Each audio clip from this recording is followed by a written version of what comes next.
Joining me live is Emergency Management Minister Murray Watt. Good to see you, Minister. So it's nice to see the rain easing across southeast Queensland as well. What's the general situation in southeast Queensland? I'm guessing that the flooding is receding. What are you hearing on the ground? Yeah, that's right, Kenny. And I can tell you, as a Southeast Queensland resident, it is nice to see some blue skies this morning after quite a few days of wild weather. And the outlook is actually looking quite promising. We may have some showers across Southeast Queensland later in the week, but certainly that heavy rainfall does seem to have stopped, which of course gives homeowners and authorities a much better opportunity to get in there and do the clean-up work that lies ahead. There's a really big repair task and clean-up task ahead of Southeast Queensland, particularly on the Gold Coast and in the Gold Coast hinterland. It is good to see that Energex, the state-owned energy authority, is making real progress in reconnecting people's power. And with each day that goes past, we are managing to get a lot of the debris cleared. But this has been a big event and it's going to still take a lot of work yet.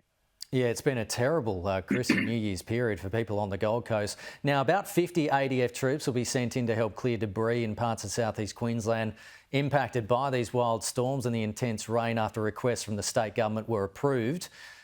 What's the latest there? Are they already on the ground assisting or are they yet to arrive? And what exactly will they be doing? Yeah, Kenny, we activated the ADF yesterday morning at the request of the Queensland Government. They've obviously had hundreds of their own personnel, SES, Fire and Rescue. We've even had volunteers come up from the SES in Victoria and New South Wales, which has been terrific.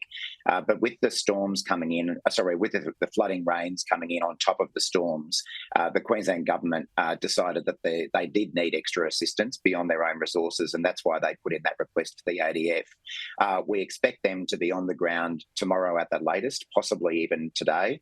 And those 50 troops will build on the 70 veteran volunteers that we'd already activated from an organisation called Disaster Relief Australia. We've started involving them, that organisation, a lot more frequently in the general clean-up duties that we've traditionally used the ADF for, because we, of course, do need to make sure that the ADF do have the opportunity to keep focusing on their primary role, being defending the nation. But really, the need became so big that the ADF was required. Their real focus, the ADF personnel, will be helping to clear trees and other debris to enable better access to some of the essential infrastructure that still needs to get repaired. There are parts of the energy network, there's water and sewage treatment plants, there's communications facilities that are still interrupted, and part of the issue is simply getting access to them because of the volume and size of the trees and debris around. So that'll be the core focus of the ADF. And those Disaster Relief Australia personnel who we've already got on the ground, they're more focusing on helping clear debris around homes. And that, of course, as I say, is on top of the hundreds of SES and other personnel who are out there doing the same thing. Okay, just while I've got you, Minister, I just want to ask you a couple more things while I've got you. Do you think it's right energy retailers are asking the market regulator to increase the default bill customers have to pay because of the challenges managing Australia's solar power supply? Well, look, I'm not fully across that one, Kenny, but certainly from the government's point of view, we want the energy retailers to do the right thing by the Australian community. We have at different times come under criticism from the energy retailers for the regulations that apply around electricity prices. At a time when Australians are doing it tough from a cost of living perspective, we need energy retailers to do the right thing as well. So I think it's always we understand that they operate to make a profit, but that can't be at the expense of consumers. So I'd be wanting to make sure that they're not going too far, whether it be about solar or anything else. And we're running out of time, but just getting your thoughts quickly about what's happening in Japan. Gee, they've been copying it, haven't they? A horrible situation unfolding there. New Year's Day earthquake.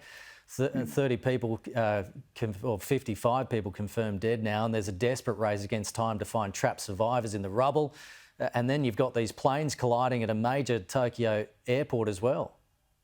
Yeah, it's a shocking thing that's been happening for Japan. And I know this time of year, Japan is a pretty popular tourist destination for Australians. So my understanding is that with the plane crash, There were about 12 Australian passengers on those planes, but none have been injured, which is fantastic news. Of course, if there are any family or friends who want to get information about the welfare of their family who are in Japan, people can contact the Australian government's emergency consular assistance line. But yeah, Japan's going through a tough time. They're a close friend of Australia. And I think we're all thinking of them as they go through this. Yeah, it's a popular route for Australian skiers there at the moment. Sure Minister is. Murray Watt, really appreciate you updating us this morning. Thank you. Thanks, Kenny.